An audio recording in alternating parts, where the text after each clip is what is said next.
Yeah.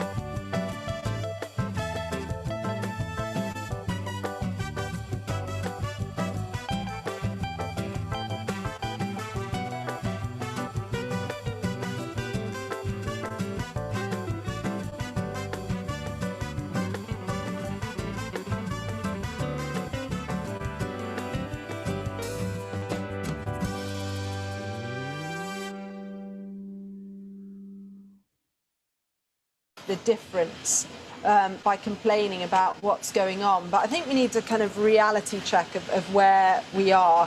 If you think back to 2000 in Florida, when George W. Bush and Al Gore were against each other, there was that really contested race. That came down to, in the end, about 500 votes.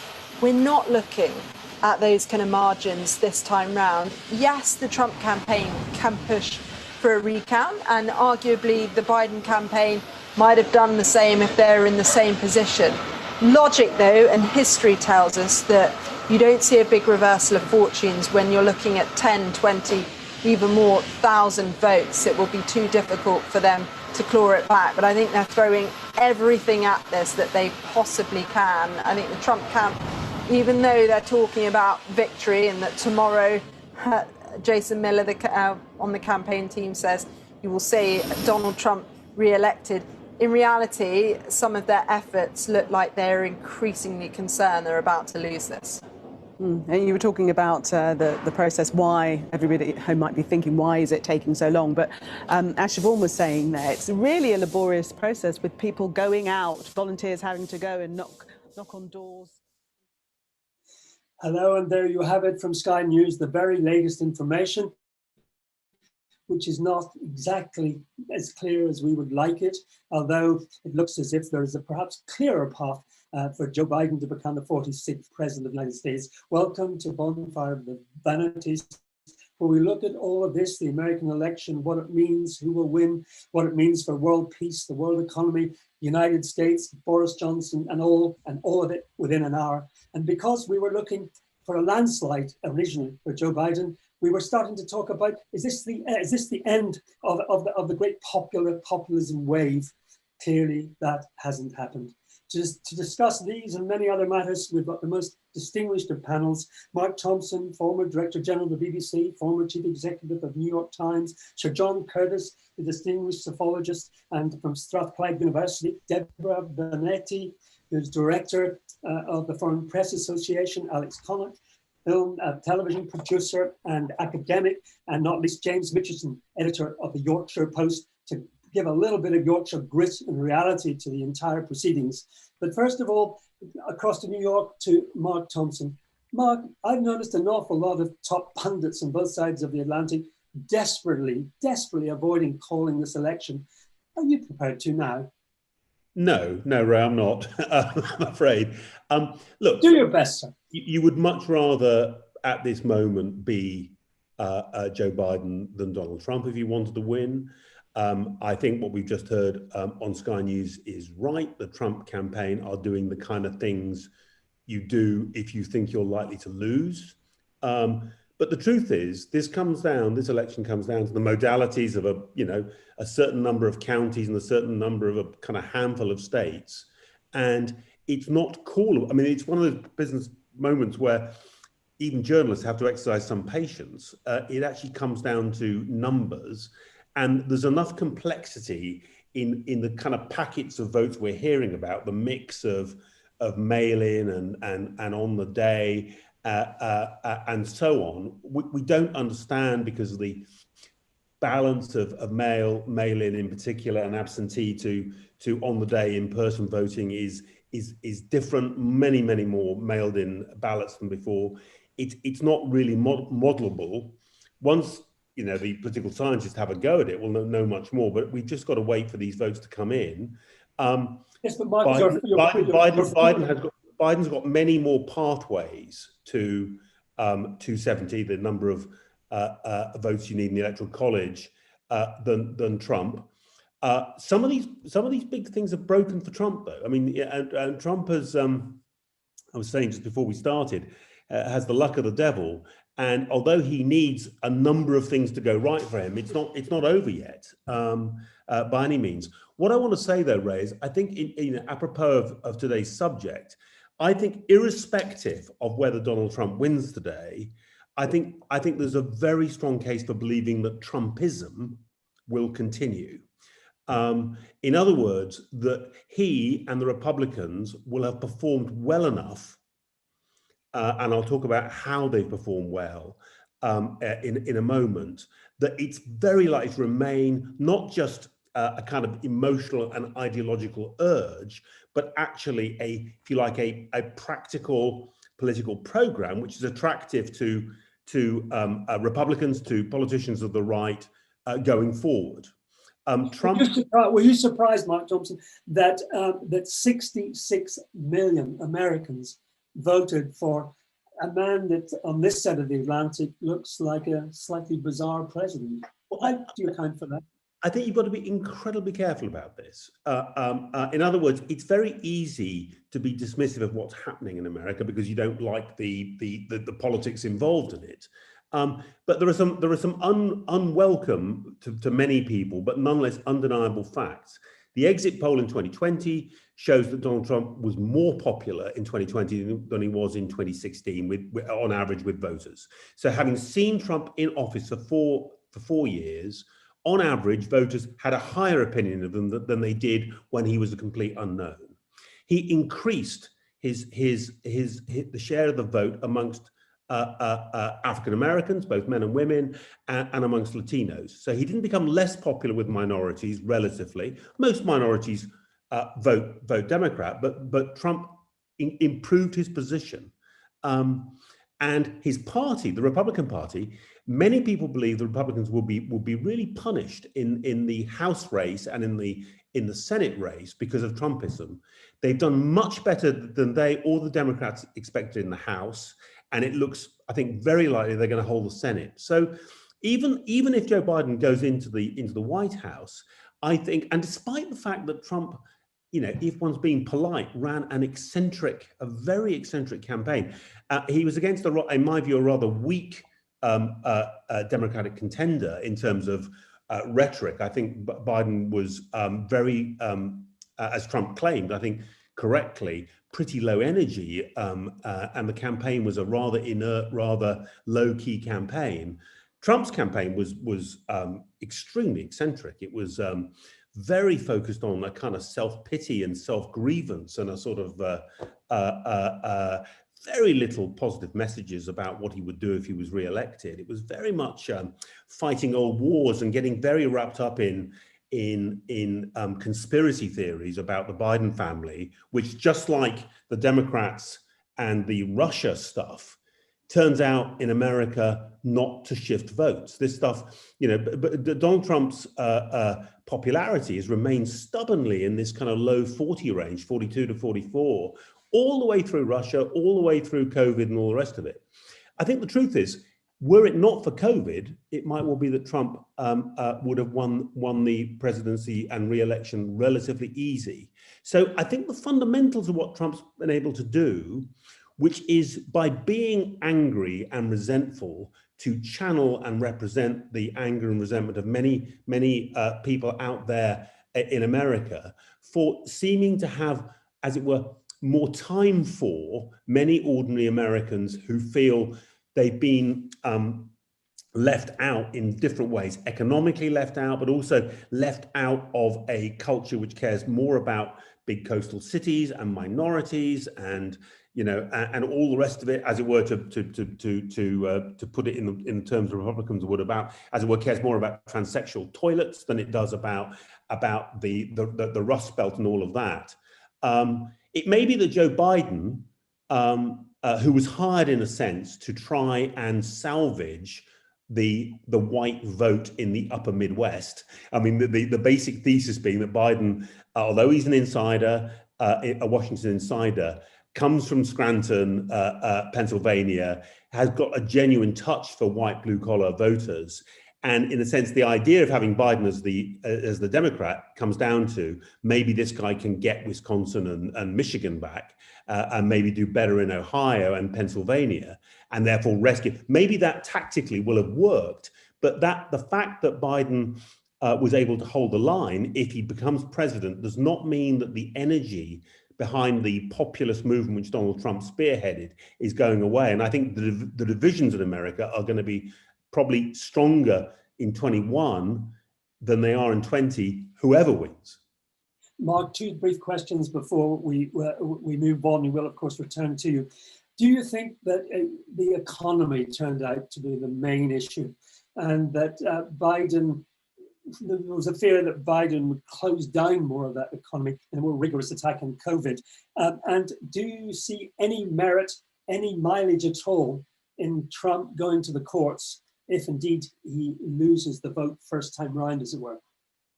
Okay. On the economy, I don't think this election, to be quite honest, ever really got to a kind of classic, let's debate the issues or let's debate rival economic policies.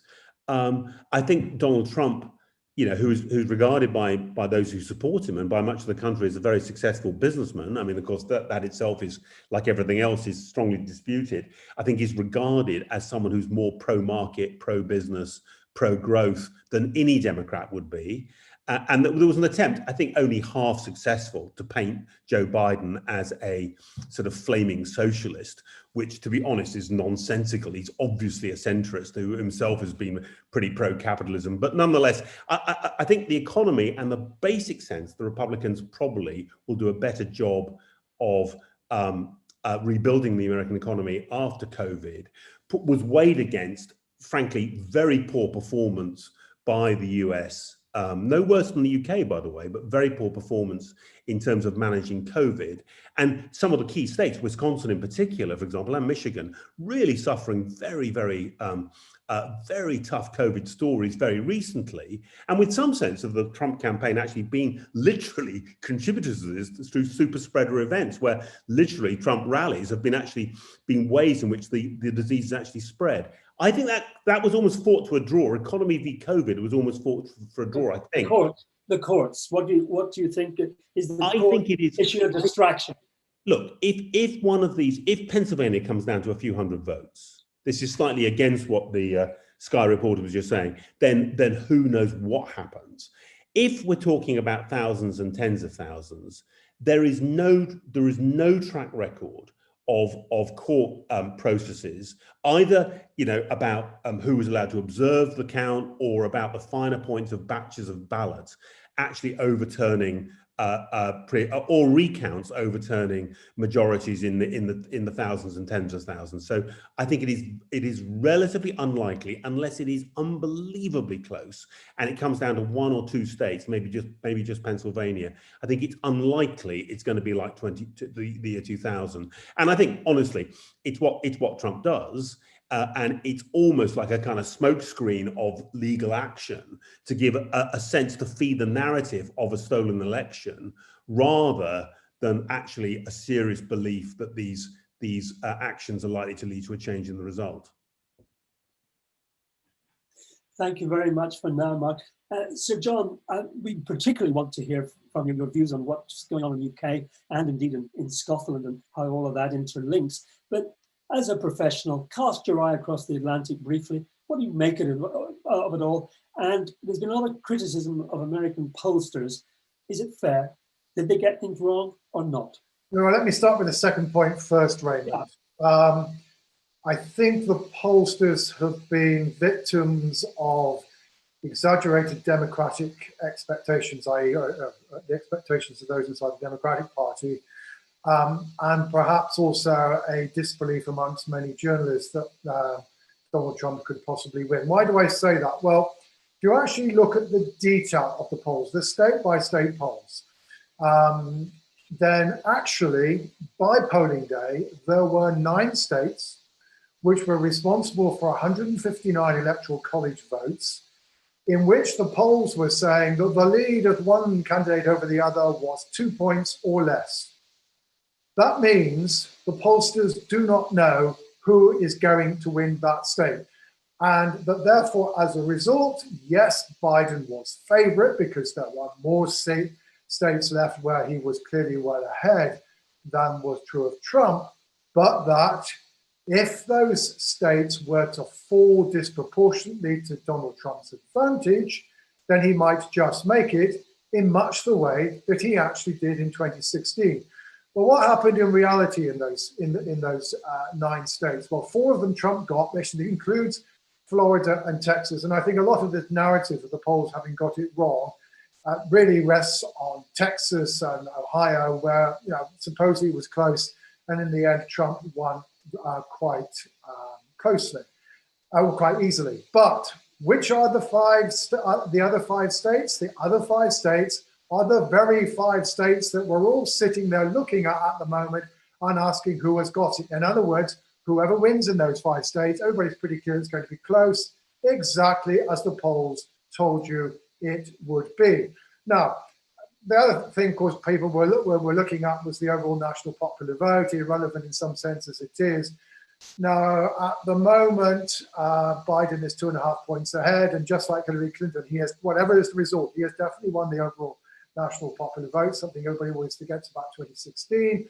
Probably, given where we're at, he'll end up being 3 or 4 points ahead. The poll average was 7. So yes, as with some of the state polls, a bit of evidence of underestimating Trump's position, but frankly not the major polling miss that some people tried to paint this in the early hours of Thursday night. As opposed to where we're at, well, in a sense, I'll partly answer that by what I say about the UK. But I mean, there are both some interesting similarities and parallels. The similarities are that this is a society that's divided by education, by age, and by racial background, and those divisions are just as strong in framing the Conservative versus Labour vote or the Leave versus Remain vote inside the UK.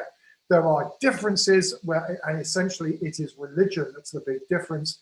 The exit poll shows you that Biden won very clearly amongst those of a secular persuasion, and amongst both Catholics and evangelical Protestants, Trump was ahead. The religious division doesn't really exist here, partly because we're just so much more of a secular society.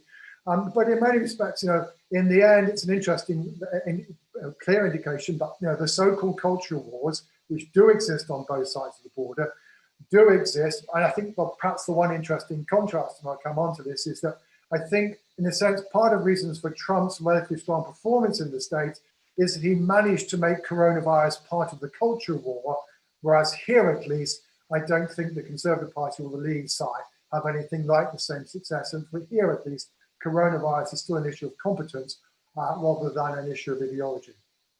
So, John, before you move on to your main thoughts on the UK, Mark Thompson was, like everyone else, very cautious about calling it.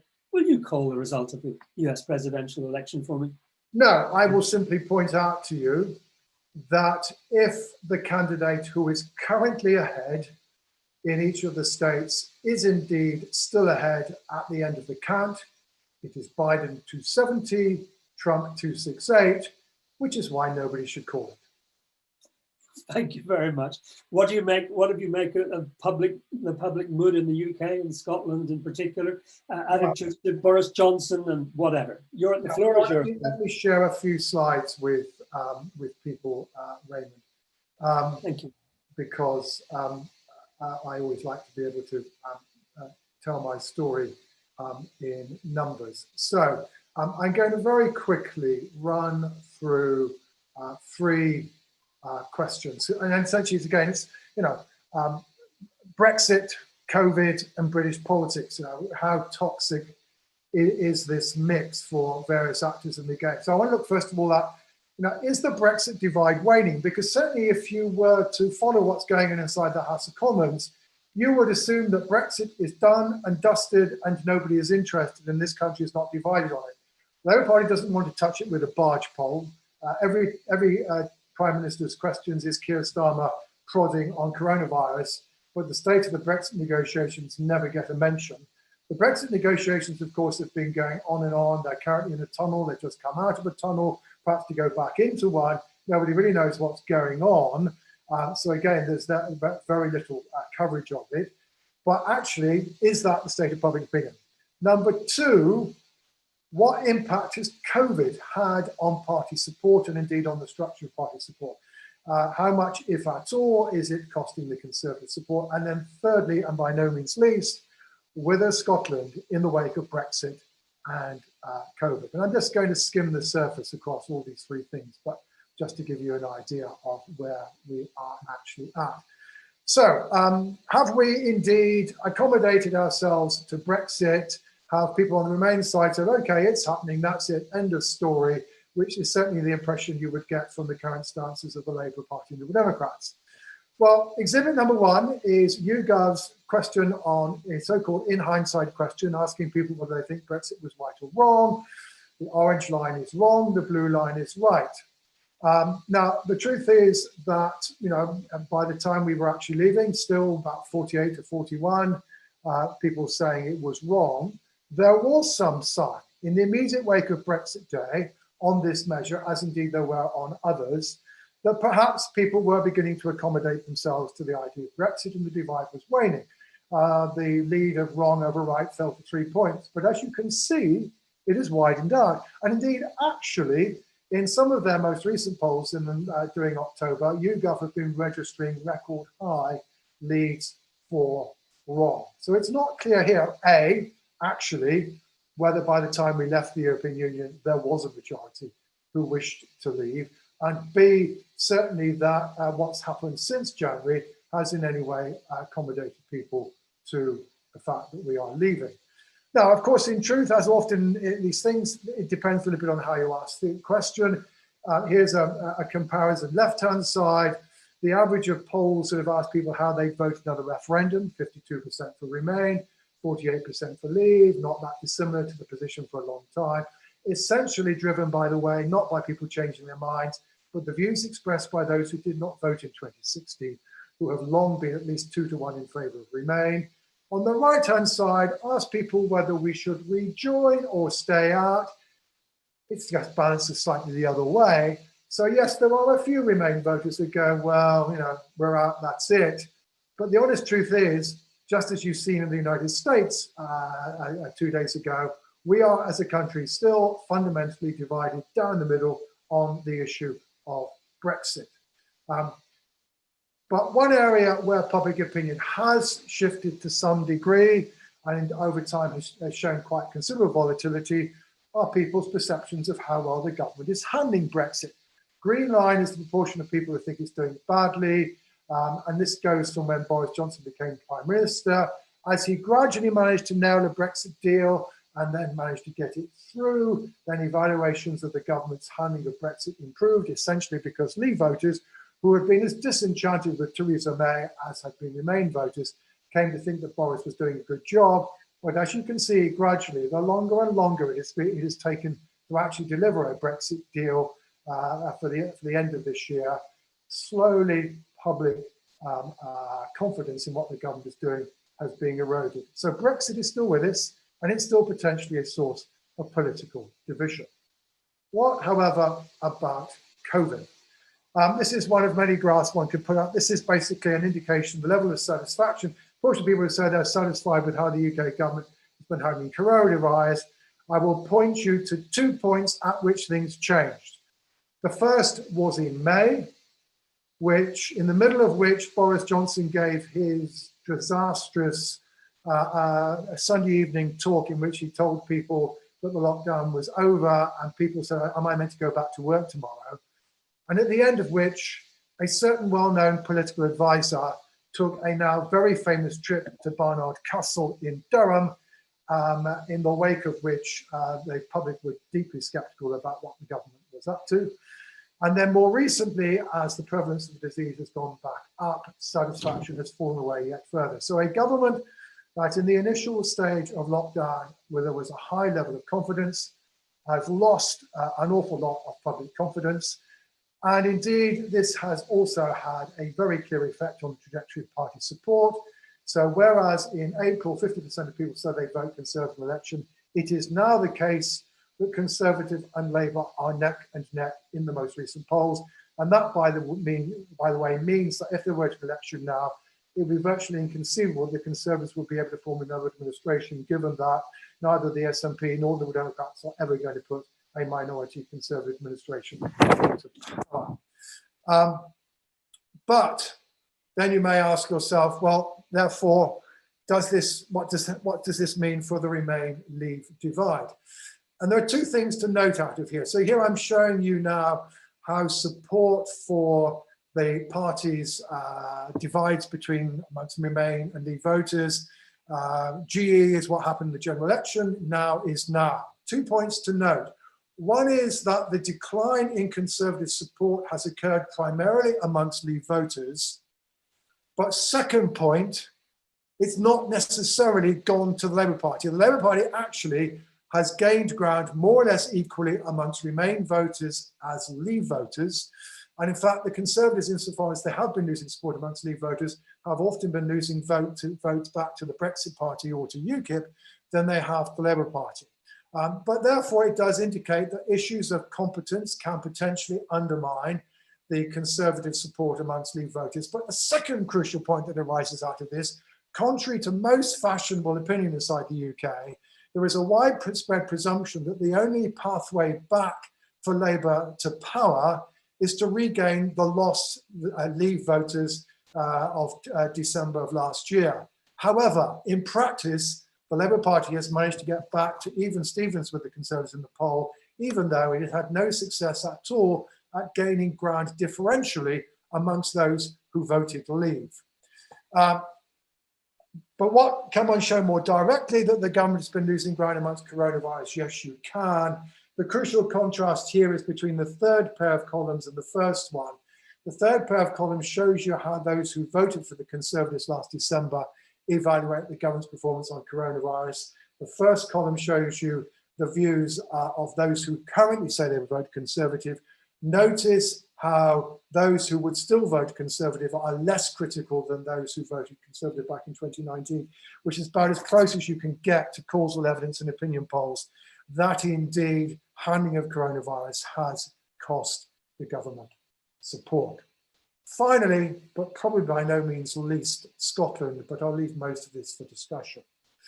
This is the track of how people say they voted another independence referendum in Scotland, going from the 2018 and it's through to the most recent polls.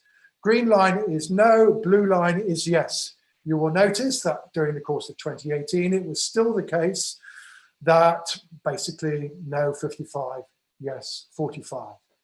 The figures narrowed last year, little noticed, but actually by the time we were getting to the end of last year, the beginning of this year, we were looking at yes 50, no 50. And what's happened since? Well, what's happened since now is that we've had 10 polls in a row that put yes ahead. It's running at 54, 46.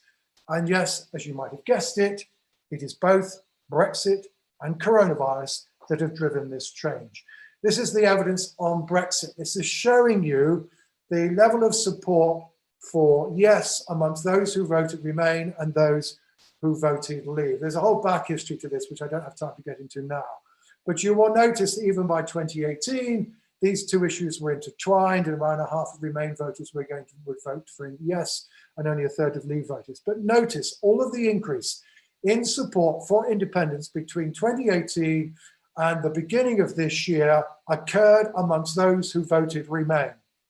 And the truth is that those on the unionist side of the argument and the Leave side of the argument cannot afford to ignore, whatever they would like to be true, the fact that the pursuit of Brexit has undermined support for the union north of the border. But then notice on the right-hand side that the most recent increase in support for independence has occurred amongst Leave voters and amongst Remain voters. It's therefore not Brexit what's doing it. What's doing it, while it's coronavirus, Nicola Sturgeon is thought to have handled it well. Boris Johnson, as you've already seen, is thought to have handled it badly. And can one show this made a difference? Yes. This, I think, is the crucial piece of evidence we have so far. This is the answer that people give when asked whether or not an independent Scotland would have handled COVID-19 better or worse. Crucially, virtually nobody who voted yes thinks that we would have handled COVID worse, but 20% of those who voted no in 2014 are now of the view that an independent Scotland would have handled coronavirus better. And you have to remember that one of the crucial claims of the SNP is that an independent Scotland will be able to govern itself more effectively. The last 6 months, which of course has been by far and away the biggest public policy challenge facing the Scottish government, has been, in the minds of some voters at least, evidence that perhaps that claim is correct.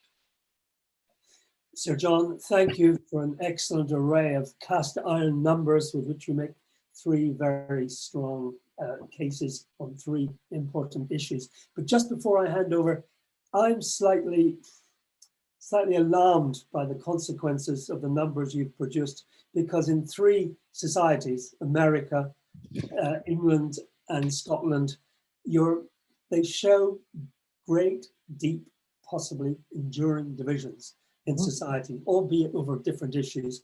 One on Trump, the other on Brexit, which, as you say, has been slightly underplayed in recent weeks. And Scotland, I don't think the Scottish issue, like you, is going to go away either. Are you a bit pessimistic about the consequences of your numbers for the possibilities of uniting any of these three societies anytime soon? Well, I think, Raymond, this is where, as it were, we have to realize that there are upsides and downsides to democracy. The upside of polarized societies which face existential issues is that it's brilliant for engaging the public.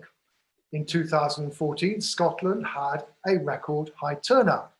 By all accounts, last Tuesday, the United States, a society which is not noted for its high levels of turnout, had a record high turnout.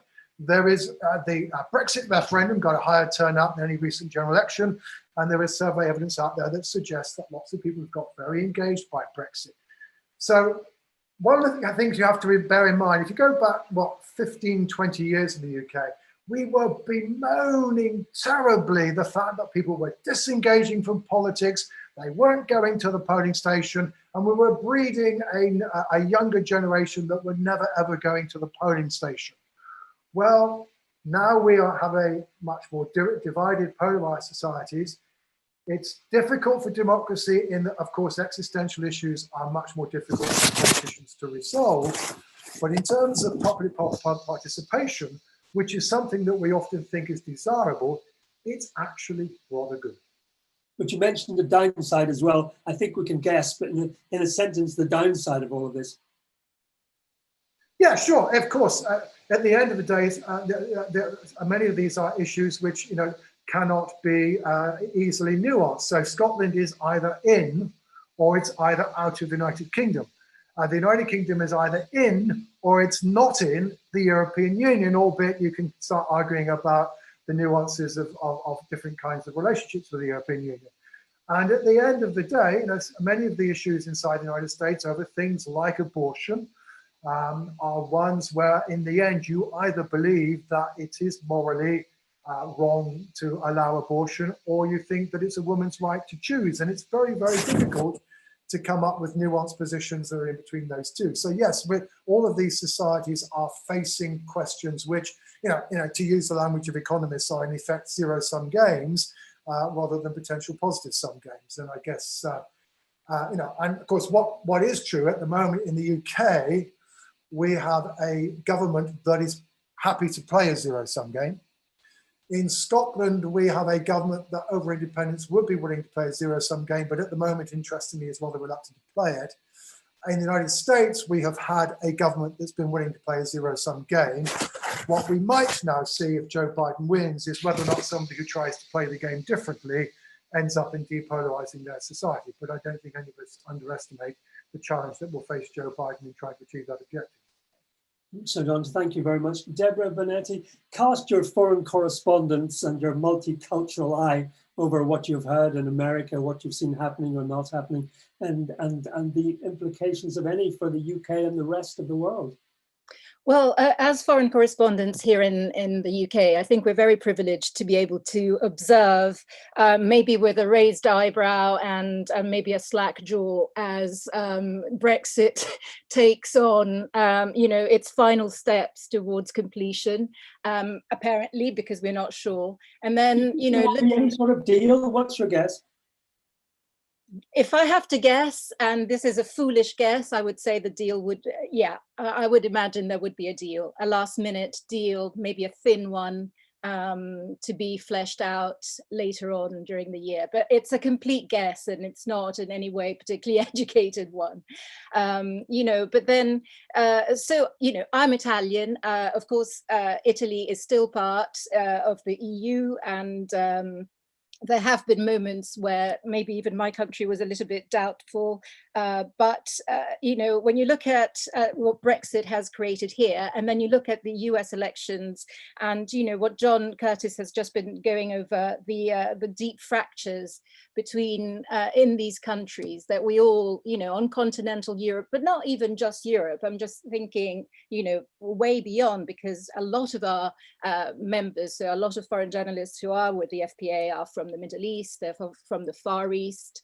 Nobody has anything remotely looking like the situation in which the UK is in at the moment, with the possible disintegration of the Union once Brexit takes full hold in just a month or so. The US and what's happening, and multilateralism, and all that we know, all the world that we know it looks like it's coming to pieces. And maybe just as journalists, I would say that, the only thing that you can say is losing here is maybe democracy. But then again, that's what we're observing. And so, that's what it is. So the EU, obviously, I would imagine, I'm not saying obviously, but I think the EU would prefer Biden to win. If we look at it, of course, the EU hasn't had a very good time with Trump. Nobody is really supposed to say anything until the elections are called, but then you get the Slovenian premier who comes out in support for Trump, and you get the Hungarian premier who's broken rank and also come out for Trump. And there are voices that the Vatican itself would instead not come out for Biden, but secretly look sympathetically towards Biden. We can talk a little bit about how every country in the EU has its own reaction towards the US elections, but as Mark has been saying before, impossible to call. John has said that too, so I'm not even going to pretend to start to do so. One of our participants, Paul Collier, has asked a question. He has heard that Donald Trump called Boris Johnson and asked for an endorsement, and Boris Johnson wriggled and failed to provide such a thing, and is now being denounced in the current Washington as a traitor. Is that just a jolly story, or do you think there's some semblance of truth in it? Oh, well, it depends if you believe anything that Trump says or not. I can so see Trump calling Johnson to ask for an endorsement. And in fact, not just Johnson. I think, calls might have gone. But I mean, Mark would know a lot more about it, because I've never really, worked in the United States, and I don't know Trump. Surrender. Sorry? Mark is putting his hands up in surrender, so I will not pursue him on that one. Thank you for the moment, Deborah. We'll be back to you. But now to Alex Cannock, who is, I know, very interested in cultural matters, technology, and the culture of technology. If that is indeed your gaze, look upon current events and tell me what you think. Well, I'm still stuck on America. You guys have moved on to the collapse of the UK, but I'm still stuck on America. Back to America, please. It's utterly fascinating. I mean, I was looking at media, and particularly social media across America, and I was observing that if you believe the stock market, and it's actually been quite interesting today, trying to follow the election news purely through the prism of the stock market indexes, and it's actually quite accurate. You can almost do it, actually. But Facebook in the last 24 hours has added more valuation than 10 times the value of ITV, the UK's premier commercial broadcaster. And so that would suggest you could go and buy 10 ITVs just with the extra value that Facebook has got between yesterday and today so far. And you could take away from that Facebook has had a good election, or has been perceived to have had a good election, or at least not had as bad an election as it was perceived to have had in 2016. And Facebook and Twitter certainly have learned lessons from 2016. They set out detailed plans about how they were going to intervene. Twitter have been debunking stuff in their news feed. Facebook have been putting out blocking political ads. They've been putting corrections. Despite not being a media company, Facebook have got a newsroom which has been putting commentary on various tweets and various posts and so forth. So I think sort of on the face of it, the major social media companies, TikTok's taken stuff down because it was disinformation, supposedly. On the face of it, they've had a good election. And of course, it's also worth saying that Trump, although he's been powered by social media, isn't uniquely powered by social media. And he just got on TV and said the tricksy stuff he said the other day about having won the election and so forth. But nonetheless, it seems that social media firms have had a good election so far. But I think what will come out, and I'm sure Mark Thompson will know far more than I do about this, but is what's been going on underneath the surface. There's been certain ideas that, for example, even if the Russians weren't putting up so many memes this time, because their kind of meme farms hadn't been deployed in such an overt way, and the people were much more on the lookout for them, they nonetheless have been amplifying some of the right-wing stuff that's been out there. And so there was some thought that Biden's bus being surrounded had actually been powered up by Russian amplification. So that's going to be an interesting story as it plays out. And then we saw our very own Nick Clegg saying that they had a break glass option available to them if kind of the militias got going in a disputed election situation. And I think, we will see what happens with social media over the next few days. But I suppose my summary of it all would be, so far, social media has probably had a better election, but it's not over yet. In your opinion, does the social media allegedly tend to be more Democrat with a small or large D? Does that mean they think there will be less danger of harsh regulation under a Biden presidency? Well, I mean, it's been said that Facebook was very Republican, or certainly leaning towards what the Republicans wanted in terms of freeing up and allowing QAnon to run riot until very recently and so forth. But I don't know. It's an interesting question. The regulation under the Democrats could be equally powerful to the regulation that might have happened under the Republicans. I think what people might be thinking is that the Senate kind of blew it in their hearings a couple of weeks ago, and that Biden, if he gets in, will have so many other legislative priorities that he probably won't get around to regulating social media. And if you were to look at their dramatic rises, not only in Facebook, but also in the other FANG stocks, Apple, Amazon, and so forth, that might be lying behind that. Is that the idea that there was going to be some kind of federal intervention in their quasi, oligopolistic positions might be lower down the agenda under an incoming Biden administration. And how do you think anybody can do anything about the apparently increasing social divisions, particularly in America, which is partly perhaps powered by the difference between traditional media and social media? Well, it's a fascinating question, the whole rabbit hole question. I mean, Mark's New York Times did a fabulous podcast series on the rabbit hole, and I think we have seen much more dramatic intervention into that kind of QAnon algorithmic serving of content to people in the last month or two from Facebook and Twitter. And YouTube as well. So, and they did intervene in QAnon, and they have succeeded actually in taking QAnon down the kind of news lists. So let's see what happens going forward. Sorry, I don't think you can say that they've actually taken QAnon down. I think that they are just saying that they are, but they haven't. And if you go on Facebook, it's still full of a lot of things that need to be righted. So I think Facebook is playing around here and pretending that it's interested in policing itself, but it's not. And therefore, that's why there's the real Facebook Oversight Board as opposed to the Facebook Oversight Board, because that hasn't been particularly effective. So I didn't want to interrupt you, Alex, but I think that, to say that they are doing... Deborah. Well, I think you're right, Deborah. Such a good job. I don't agree with that one. So I think you're right, that when the post-match analysis comes to be done, just as happened in 2016, you know, we could find a very different story being told, because so much of it's under the surface and so much of it isn't visible. And Facebook are even threatening legal action on NYU for seeking to get behind some of the political advertising that's there. So we don't know the answer yet. And also, as I said, you know, if the break glass situation that Nick Clegg mentioned comes up over the next few days, that will again unfold a new story. So it's still to play for. Alex, I believe the New York Times and perhaps also the Washington Post have identified during the 4 years of the presidency, the Trump presidency, something like 40,000 false or misleading statements. Most of those would have been spread on social media. How on earth do you do anything about that in trying to unite a society after a divisive election? Above my pay grade. Try. I think your pay grade is higher than your leading. Well, no, I put that to the have a shot at it. Do you know what, I would put it back to our other colleagues and say, you know, that's a society level question, not a technical one. And of course, the social bubble is only a reflection of the real bubble that exists in society. As Mark said at the beginning, you know, 50% of the American population, give or take, have gone out and willfully voted for Donald Trump because they agree with what he says. And that can't be solved by interventions in social media. Mark, an obvious sorry, Sir John, please go ahead. Yeah, Raymond, I think my answer to you there is that, you know, one of the things that political scientists have long since told us is that we all tend to view politics through a partisan lens.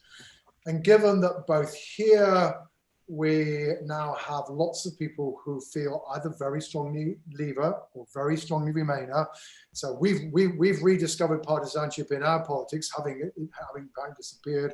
The United States now become this highly partisan society, in striking contrast to the position 30 or 40 years ago.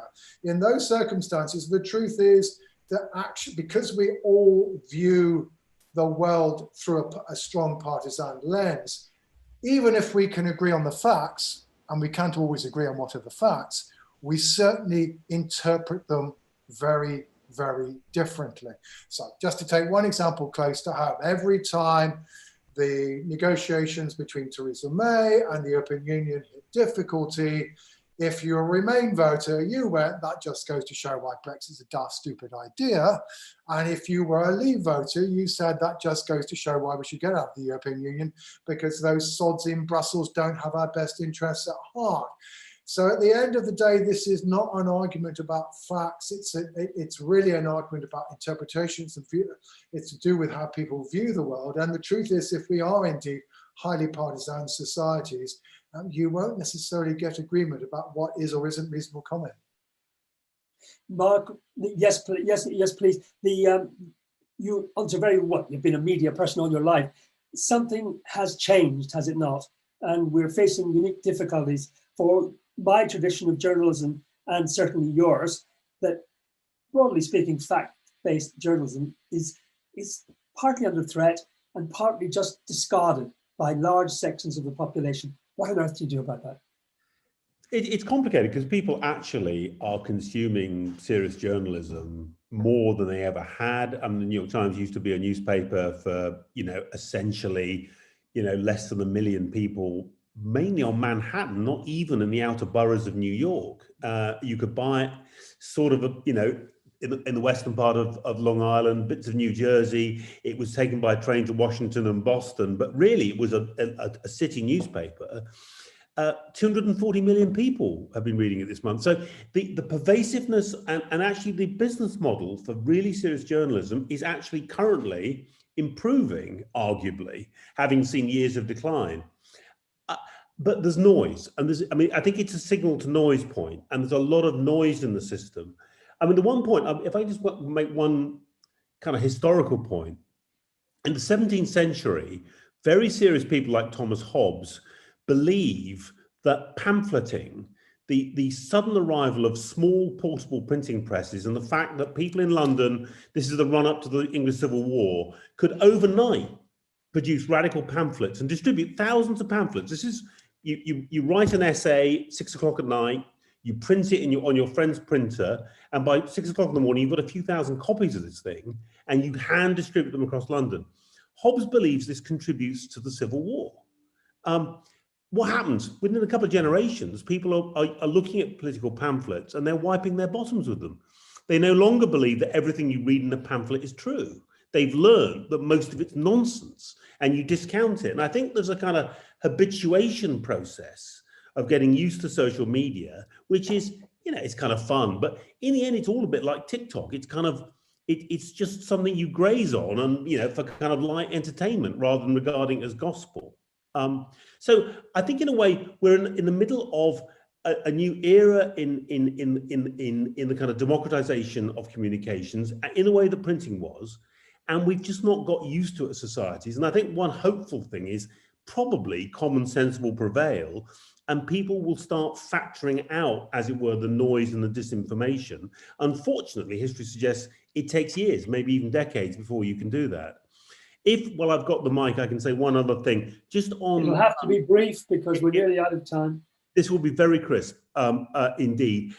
My view is that you will see enforcement action by the Department of Justice and the Federal Trade Commission against more Silicon Valley majors. There's quite strong, although they disagree on the motives, there's very strong bipartisan energy behind the idea, not of new laws or new regulations, but of the competition authorities in the US actually investigating and, if necessary, prosecuting the big Silicon Valley players. And I think, come what may, whoever wins, whatever this, we are going to see some of that. Thank you, Mark. I'd like to go to Deborah. It's a ridiculously short amount of time for an enormous subject, but where do you think the elections in the States leaves the whole populism movement, for want of a better word? And cast your eye over Poland, Hungary, Italy, France, Germany.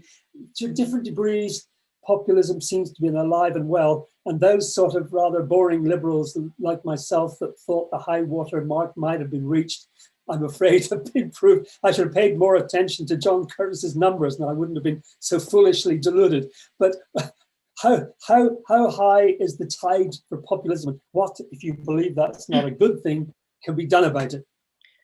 Definitely the fact that this is such a closely fought election that nobody imagined. I think that it really means that populism is still right up there. And it's not just in the US, of course, it's everywhere. It's here in the UK and in quite a few states in the EU.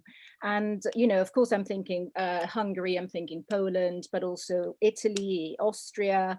And, you know, there's a huge front, of course, in France with Marine Le Pen. You know, I think populism definitely goes very well with social media, and the leaders of the populist parties have developed a way of using social media and bypassing traditional channels like journalism and everything. And I think one of the major problems, and maybe a way to start countering this, is if we can find a way of removing the firewalls so that proper journalism can be accessible as much as social media, then there is a chance for people to say, well, I'm going to turn to some of the titles that I know that are trustworthy, as opposed to, you know, Facebook, and whatever happens on Twitter and whoever, you know, is big enough to... Deborah, that's a highly idealistic idea. But there has to be ways of... Thompson's bonus depended on the putting up firewalls. How do you get rid of that? Well, exactly. We need to rethink the way that journalism is financed. And, you know, there is hope. I mean, it's not all dark. You know, look at the Byline Times. You know, they started off investigative journalism. They started off just digital. Now they're going they are printing. Okay, it's once a month. And it's by sort of changing the model and looking at ways of financing so as to make it as accessible as possible. And I think that the problem is, I mean, unless you want to close off social media and re-put there, you know, the journalism as it used to be. And Mark, I don't know, you know better than anybody because you've been BBC and New York Times and all that. Either we change the model completely, or this, I think, is going to go down, and the authority of ethical journalism is just going to disappear. And that will leave, you know, leaders like Trump, like Boris Johnson, like Salvini in Italy, but also, you know, Viktor Orban in Hungary, and all those, you know, just free to say whatever they want to their audience. Mark Thompson, is there a new career for you post the New York Times in boosting and encouraging alternative forms of investigative journalism? Well, I certainly think that I mean, I'm quite optimistic in many ways about the future of journalism. I think we're going to need different funding models. I think that big global players like the New York Times can do it with pay models. A good pay The model, Guardian is doing it. and the Guardian's doing well, the Wall Street Journal is doing well, the Washington Post is doing well. We've turned a bit of a corner there. Local news, which is so important, and local accountability journalism and local investigative journalism, which is so important, is probably going to need mixed funding models. It probably will need foundations. It probably will need, as it were, local patrons and members, as well as some commercial revenue. It may be that J schools and other kind of higher education institutions can get involved in that as well. But I think, you know, digital distribution costs nothing, essentially, which means that you can put all of the resources you've got actually into doing the journalism.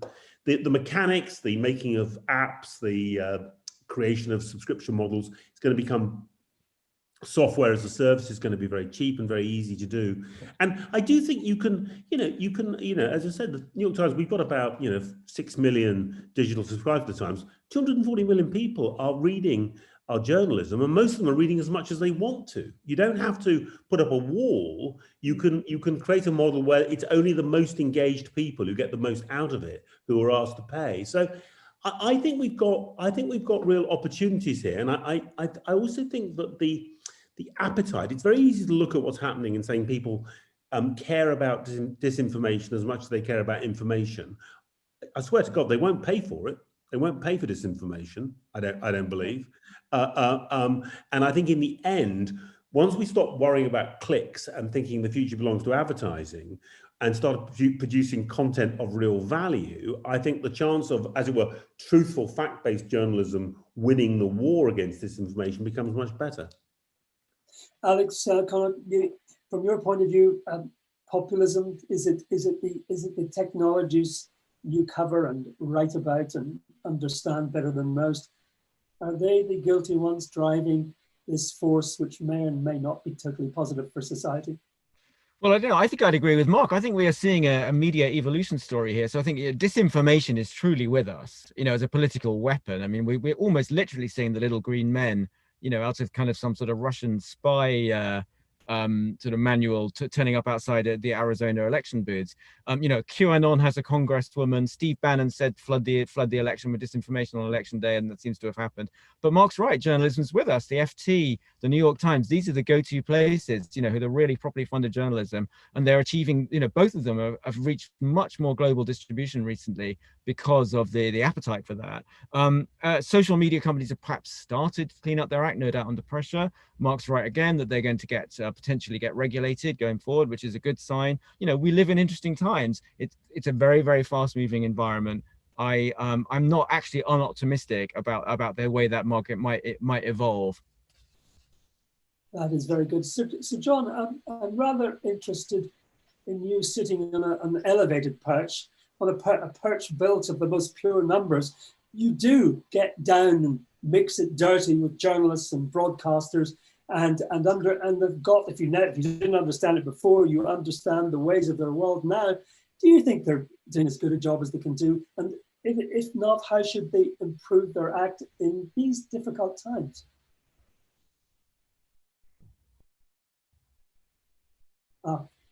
In part, I'm minded to build on Mark Thompson's story and to remember that the concerns about new media that he referred to with pamphleting were there with the invention of radio.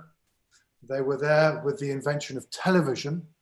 The difference, of course, is in the case of both radio and television, the lawmakers got in early and therefore were able, to some degree at least, to regulate out the potential for using these mediums as a mechanism for presenting partisan views. And that perhaps is a crucial difference. And therefore, in a sense now, insofar as you're talking about regulating Facebook or whatever, you're really talking about trying to put the stable horse back in the stable when it bolted quite some time ago. But the point is, Mark is quite right.